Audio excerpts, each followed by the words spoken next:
Halo, perkenalkan nama saya Kristina Vika Yali Hutagaol, NIM 2001002221. Di sini saya akan menjelaskan mengenai nilai-nilai Pancasila dalam kehidupan sehari-hari.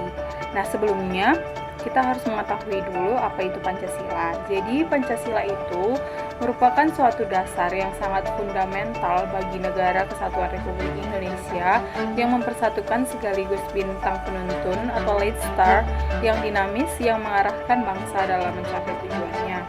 Dalam Undang-Undang Dasar sudah tercantum tujuan dari negara Republik Indonesia. Dalam posisi seperti itu, Pancasila merupakan sumber jati diri, kepribadian, moralitas, dan haluan keselamatan bangsa. Dalam artian bahwa jati diri bangsa itu dicerminkan oleh sikap dari warga negaranya itu sendiri.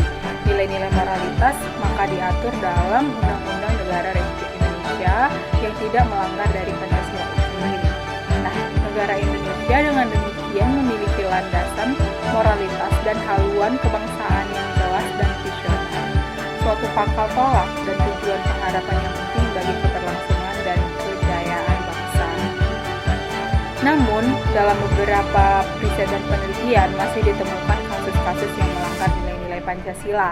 Di video ini saya akan menarik sebuah kasus yang menarik untuk dibahas mengenai nilai-nilai Pancasila yang masih tidak terwujudkan di negara kesatuan Republik Indonesia ini. Selain itu, saya juga akan menanyakan pendapat beberapa teman-teman dan keluarga saya bahwa apa itu nilai-nilai Pancasila dan bagaimana pendapat mereka tentang pelanggaran yang terjadi mengenai nilai-nilai Pancasila itu sendiri.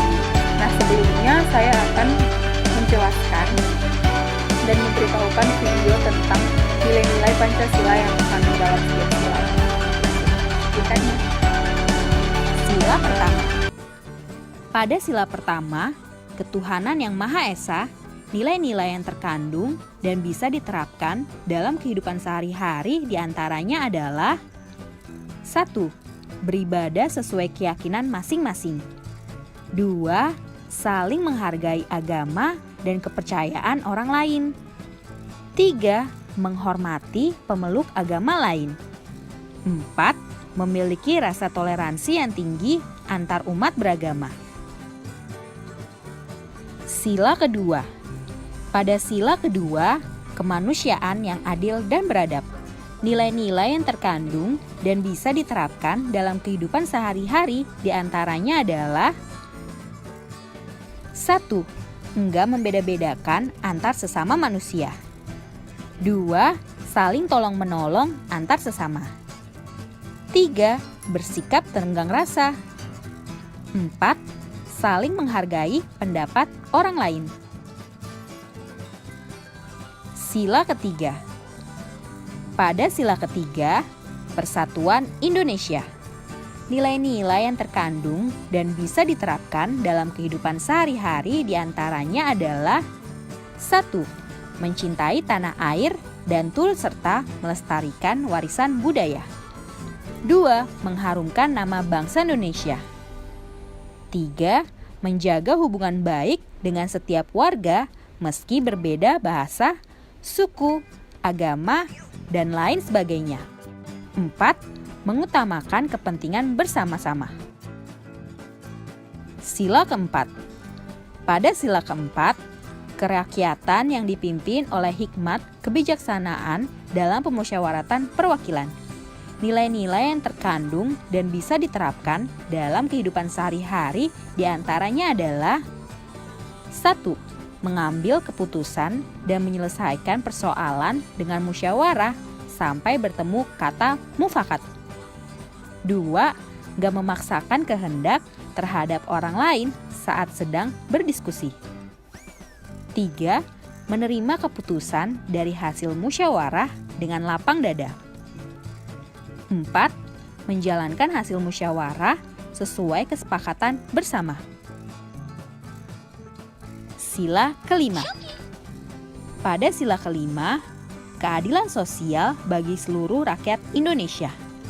Nilai-nilai yang terkandung dan bisa diterapkan dalam kehidupan sehari-hari diantaranya adalah 1. Bersikap adil mulai dari lingkungan terdekat di sekitar kita. 2. Menjalankan segala sesuatu yang menjadi kewajiban kita. 3. Menghormati dan menghargai hak orang lain. Nah, itulah nilai-nilai Pancasila sebagai dasar negara yang bisa kita terapkan dalam kehidupan sehari-hari.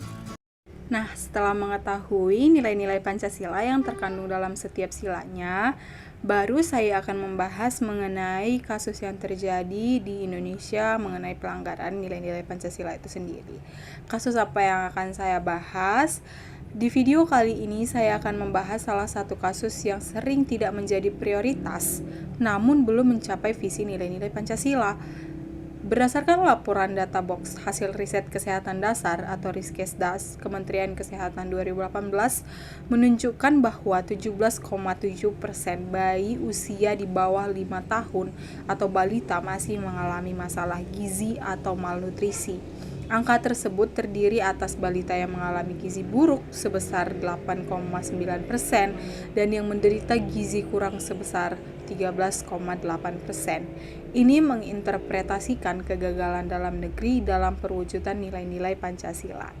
Bagaimana pendapat teman-teman saya mengenai hal ini? Maka akan saya tanyakan langsung saja.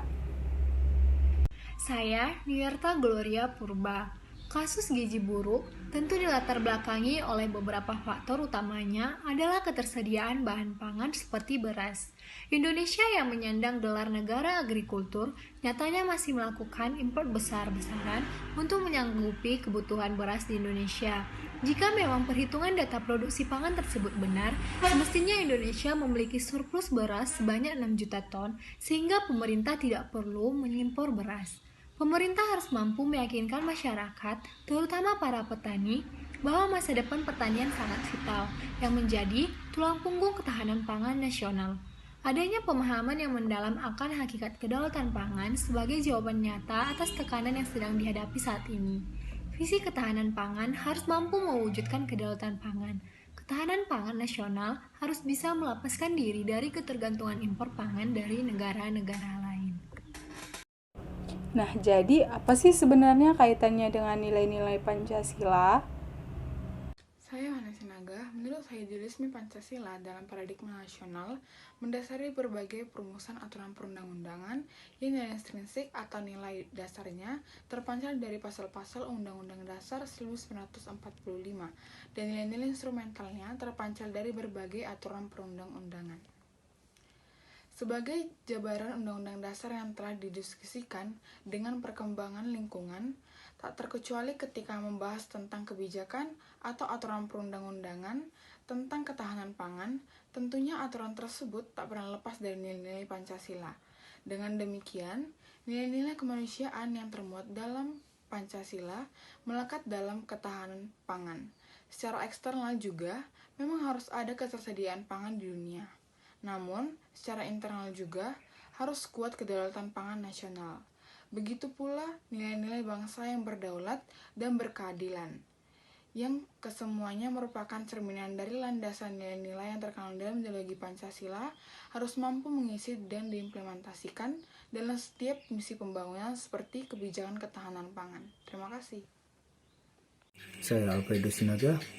Agar arah pembangunan ketahanan pangan bukan semata konsep ideal ekonomi politik, melainkan arah tersebut harus mengandung nilai-nilai yang berpihak kepada kepentingan nasional, melindungi rakyat untuk dapat hidup makmur dan sejahtera. Oleh karena itu, ketahanan pangan harus mampu menciptakan kedaulatan pangan yang berarti masyarakat hidup dalam suasana ketersediaan pangan yang tidak tergantung pada negara lain atau impor.